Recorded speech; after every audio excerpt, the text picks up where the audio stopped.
I, 26F, recently married the love of my life, 26M, after 6 years together. But instead of the dreamy beach wedding I had imagined, we ended up having a small, heartfelt ceremony at my husband's aunt's farmhouse. It was beautiful, but far from what I had planned for over 5 years. The beach meant everything to us. It was where we spent our monthly trips to unwind from work and life. It was where we fell deeper in love. I wanted our guests to celebrate with the sound of waves in the background, staying in ocean-facing hotel rooms, enjoying good food and laughter under string lights by the sea. I had saved for 5 years, working late nights, skipping vacations, living modestly, just for this one moment. My fiancé and I were responsible and careful. I work in advertising and earn decently, but building a $155,000 fund took commitment. But then, a few months before the wedding, my mom called. She sounded frantic, said my dad's diabetes had worsened. There was some imported medication that cost a fortune and wasn't covered by insurance. She didn't know what to do. She begged for help. Without thinking twice, I agreed. I transferred $115,000 from my wedding savings to my parents. No contracts, no text trails, just trust. They were my parents. What else could I do? But things didn't sit right. When I visited, my dad didn't seem that sick. No doctor visits, no medication bottles, no hospital stays. Whenever I asked for medical documents, my mom deflected, said they had it under control. Yet every time, my father just lay in bed looking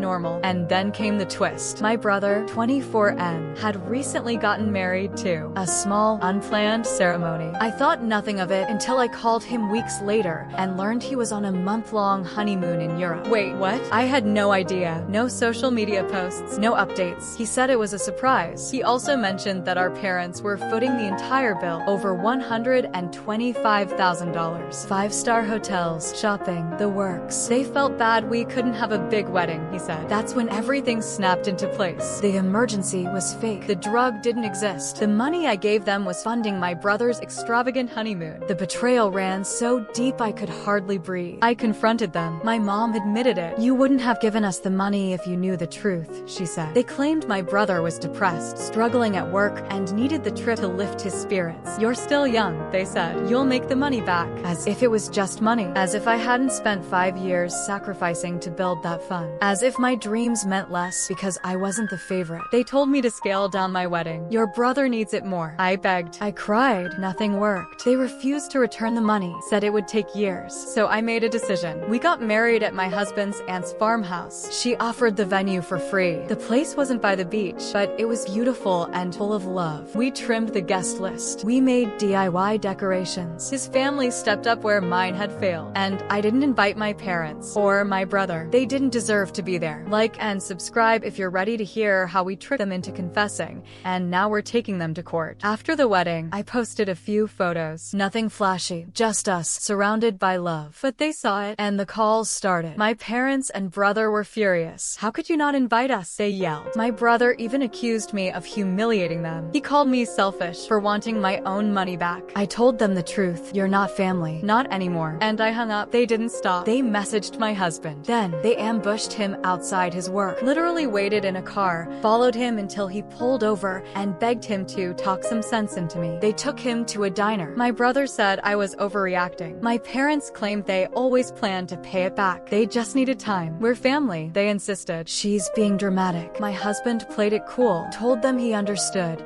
and maybe a heartfelt message would help. Just apologize, he suggested. She'll listen if you're honest. They fell for it. Hours later, they sent me an email confessing everything, every lie, every excuse, every detail of how they took my money under false pretenses and gave it to my brother. We had our proof. Our lawyer now has the green light. We're suing. $115,000 isn't a small amount to me. It was my dream, my years of hard work, and now they'll have to answer for it. And we're not stopping there. We're planning a honeymoon, just a weekend at the beach. Simple, sweet, and meaningful, because that's where it all began for us. We no longer feel the need to impress anyone. We don't need chandeliers or 5-course dinners. We have each other and our peace. That's enough. My brother once flaunted his luxury honeymoon online, but now he's about to be sued because of it. My parents made their choice. They picked favorites. They underestimated me, but now they're learning that I'm not the daughter who'll just take it anymore. They lied. They stole. And now, thanks to their own words, we're getting justice. What really stings the most is realizing how conditional their love turned out to be. For years, I tried to convince myself that the favoritism was just in my head, that maybe Maybe I was being too sensitive, but this proved otherwise. It wasn't just neglect, it was betrayal, manipulation, and emotional theft. They didn't just steal money, they stole a milestone, a moment I had dreamed of since I was a teenager. And when I asked for justice, they painted me as the villain. But I don't regret a single thing. I got to marry my best friend, surrounded by people who genuinely loved and supported us. I may not have walked down a beach aisle, but I walked toward a future I chose for myself on my terms. And that's powerful. We're now working closely with our lawyer, building the case with every message, every confession, every lie they've told. We know it might get messy. We know they'll try to backpedal, but we're ready. If they wanted to treat me like an outsider, then now they'll see what happens when I stop acting like family and start acting like someone who knows her rights. We're not doing this out of spite. We're doing it because boundaries matter, because accountability matters, and because they need to understand that actions have consequences, even when it's your own daughter on the other end. This chapter started with betrayal, but it's going to end with justice, peace, and a beach sunset honeymoon we paid for ourselves.